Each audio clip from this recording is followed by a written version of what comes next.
Hi everyone, welcome back to the channel. In today's video we are going to show you how to insert a line graph within a cell on Microsoft Excel. So in this example you can see I have the price of an asset which changes every week, and I want to see this change in a linear format within the cell at the end. To do this, we first of all click on the cell where I want the line graph to appear. In this example, this is cell N3. What we then do is go to the top of the sheet and press Insert.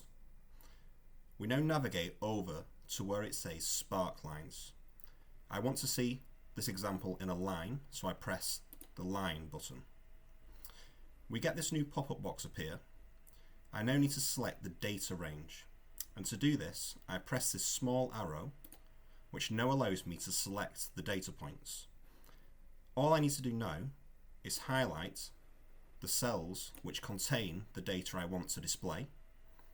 Once I've done that, I press enter. We can see the location range is already set at cell N3, so now all I need to do is press OK. My line graph now appears. I can change this by editing the style, so I press the drop down button here, I get many more options, and I can customize that. I hope that's been helpful.